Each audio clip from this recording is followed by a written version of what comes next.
thank you for joining me on this video, which will be the last video where I'll show administrative task in a Windows client endpoint before we'll go through a few more explanation and go to some servers.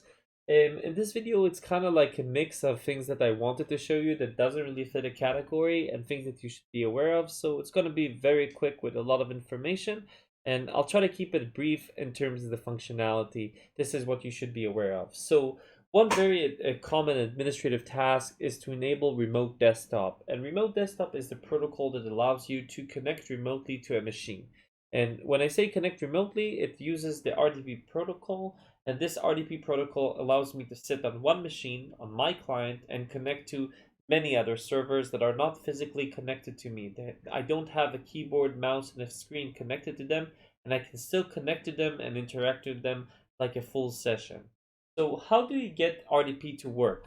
So for starters, the easiest way to do it is either clicking this PC and right-clicking it in Properties and going through the remote settings and enabling, as you can see, there is this little box, allow remote connections to this computer, and it even has another sub box, allow computers only from network level authentication. And this means that I'm using a later version of RDP, a higher security version of RDP.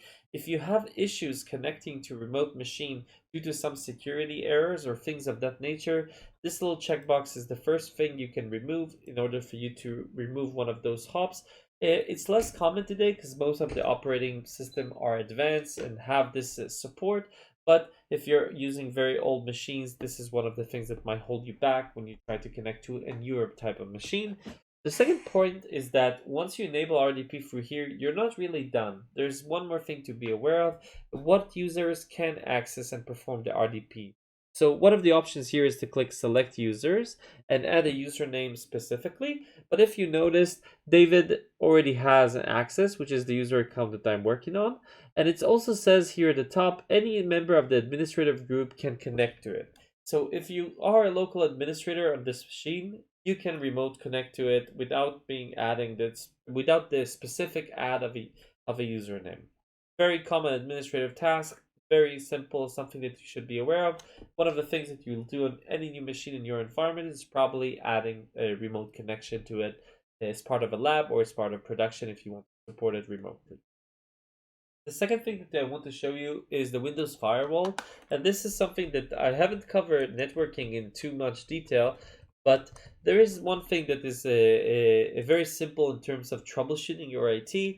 When you go to the Windows Firewall, which is an application with the goal of preventing traffic from going in the machine or out of the machine if they don't fit a certain policy, that's something that will be covered in a more advanced networking section after I explained a bit about the sessions, how they connect and such. But if we're talking about the Windows Firewall, the first question, is it up? Is it down? Is it working? Is it blocking traffic and such? And one of the things that you might want to do in most environment is to turn off Windows Defender. And once you go to the Windows Firewall section and you see this little screen, you'll click on turn Windows Firewall on and off. And as you can see, it has private network setting, public network setting, and you might also see domain network settings if you're a machine that is connected to a domain or in a workplace. And you can turn it off or turn it on based on this little checkbox radio button more precisely.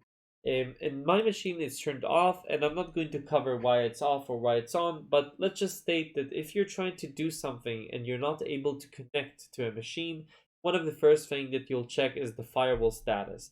And when you see the firewall, it has rules. And if you are not able to connect to it, you have two options: either to disable the firewall or to add a new rule that will allow this access. And I will cover it in a later video. Another thing that is important is the UAC, and the UAC is something that Microsoft added a few versions ago. And if you want to reach for it, you can basically click on the start or the find and click UAC, and it will go to this change user account control setting. This setting, as you can see, is a slider, and there is a way to precisely control many things behind the scenes, not as a slider. But one thing that you might be aware of if you have issues performing all kinds of administrative tasks is you would like to modify it. And if you drag the button down, you will lower the security of the machine but you will empower the administrator to do more functionalities. And if you push the slider up, you're going to make it much more secure, also a lot less friendly even to the administrator running for it. And one of the things that might interfere with you and you might have issues, you might want to turn it down from this slide option to this one, which makes it a lot less stringent. And this is something that is a common administrative task in lab environments specifically.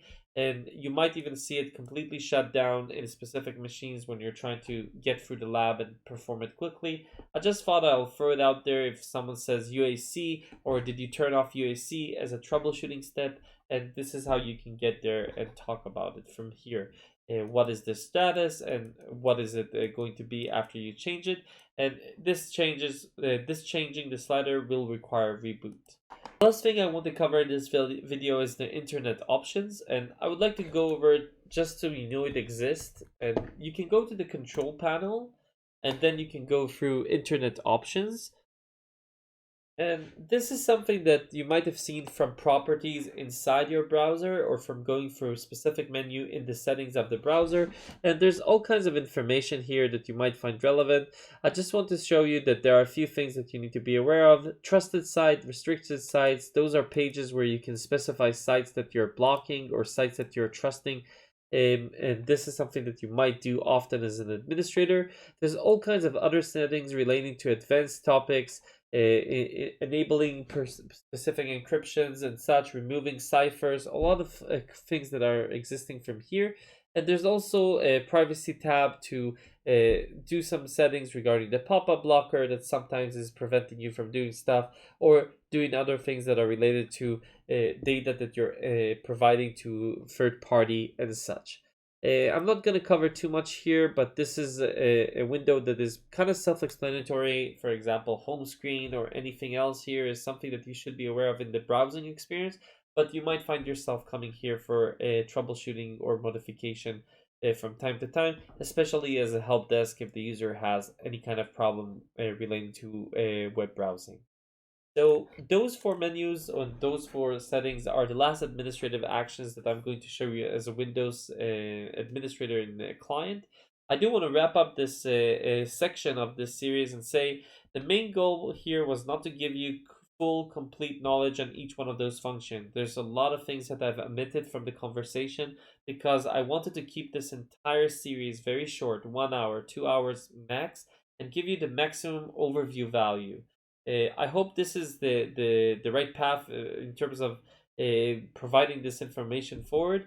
But if you feel like it was too brief or too low in information or too much information, it wasn't clear or anything else, feel free to leave a comment and I'll adjust my further contact according to it. I'd like to thank you for staying for the first part of this series, and we're basically done with the client side.